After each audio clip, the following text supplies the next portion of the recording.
Plantar fasciitis, be gone. So here's what we're going to do today. We're going to address that. Plantar fasciitis is a really, really big problem people have, and sometimes they have it for months and months and years. And there, in the email, I gave you some scoop on what I think and don't think and all that. But what I want to tell you now is that what I'm going to give you here is just one piece of what I think would work. I do think this will make a huge impact on plantar fasciitis. Cannot say it will cure it, but I'd be really surprised if you didn't get rid of it with this. Now, what I want to go over is something that you probably, if you know me, you know how I think, but here's what we're going to talk about. Stretching, as they do, a lot of people say stretch your Achilles tendon, change your shoes, get arch supports or don't, yada, yada, yada, all sorts of stuff. Here's the bottom line. Stretching will never solve a problem. It's a Band-Aid. There's nothing wrong with Band-Aids. Band-Aids are good. Stretching is fine. You want to stretch, you feel better, go for it. Keeps you from getting more injured, great. But it's not going to solve a problem. What I'm going to show you today are two poses, postures, whatever you want to call them, that you have to progressively get better at, and they have to be able to be easy for you to do one day. That's when you master it, okay?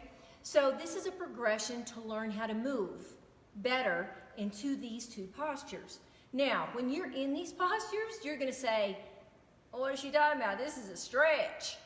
Well, you're going to be stretching, and you're also going to get a lot stronger in these postures because as you move through your restrictions and your weaknesses, you get to another place called amazing posture.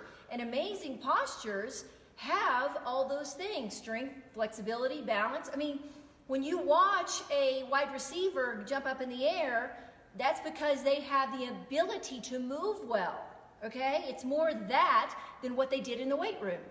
That's another story. We won't go there. Okay, so today we're going to take on two postures. So here's posture number one. It's squatting.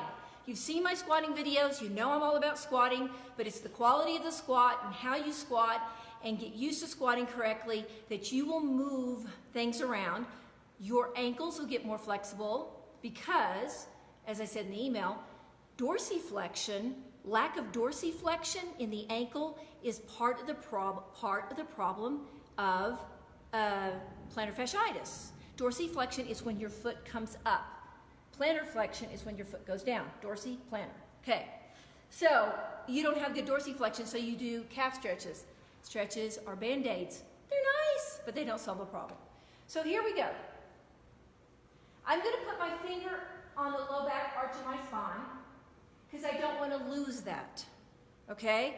If I lose it, then I'm going to move my body out of center, and if I'm out of center, what good is it? Because I'm not going to really get what I was looking for, okay?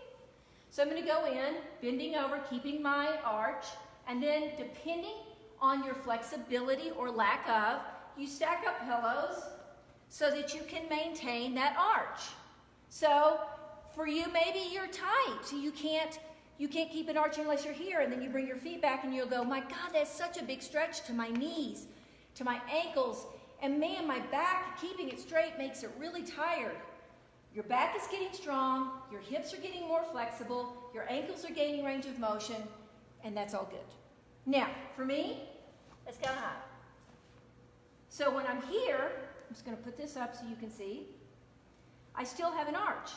So for me, I get down in here, I maintain my arch, and if I work on this over time, my work is to get my heels to go to the floor. And what will that mean? That'll mean that I'm just more relaxed. I have mastered it. I have to use less work. I have to use some work here. There's a little work for me. Now, I could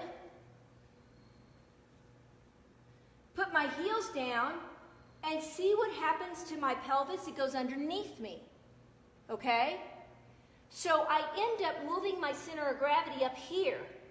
So there's more work up in here over time.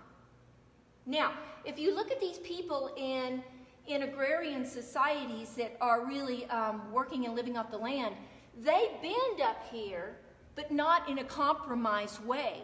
They are so fully deep into their pelvis, it's easy. They've mastered it. You mastered it as a baby, you mastered it. But then we lost it. Then they come over and they work and everything's good and groovy, okay? So that movement, that sitting here, you know, sit here, got a little of a slight arch, feel a little stretch, get your laptop, just work away, you know, watch some TV. Then when you get flexible enough, you can go out and you're at a game or you've been running a race, you hang out like this, no tension up here. Then you get up and you go, wow, you know, I got a little more, it just feels better. You're more centered, you have more range of motion in your hips and knees, yada, yada, yada. Okay, this next one, it's actually one of my favorites lately. So when I was doing martial arts, I was doing wushu, which is kung fu, and Master Chen from China, wonderful man, he taught us this posture, and he sat in it with great ease.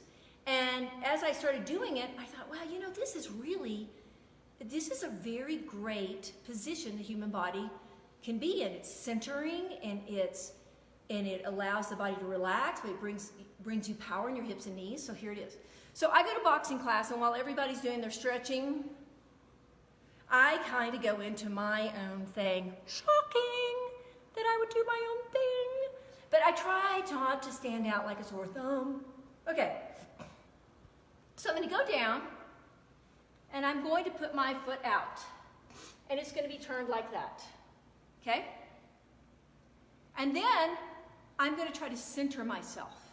Now, my goal, because you know you love goals. We love them in America. Love a goal.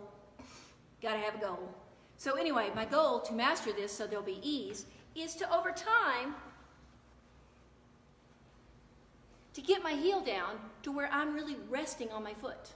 Now, if you go, whoa, dudes, that's way too much, I understand. We'll use some support. So I'm going to use this table. So you can have a table or something in front of you, whatever. You're here. You got something in front of you, and you're hanging out. And then you make sure that you're not rolled, just like the other thing. Just make sure you're not doing this stuff, you know? What is that going to do for you? If I got my heel down, look, all I've compromised. So here I am, and then I go to the other side. This is a really wonderful movement. I work this leg. And the more you can balance in it, the better. And then you can rest. If you have to bend over, you go, man, I just can't balance. And you come back up. Just find whatever works for you. Then come back over here and play with this. So I'll do this in class. I'm like, okay, I'm going to get that heel down over time. And what that ends up doing, it makes my hips really powerful. You're not going to have plantar fasciitis. And you gain so many other things. An upright posture, greater awareness, which means less injury, more powerful. You'll probably run faster, jump higher. You tell me what happens. Okay. So now, my plug. Go to McCallmethod.com. Sign up for my newsletter. Look at my YouTube videos. Tell me what you want me to tell you. Rock on.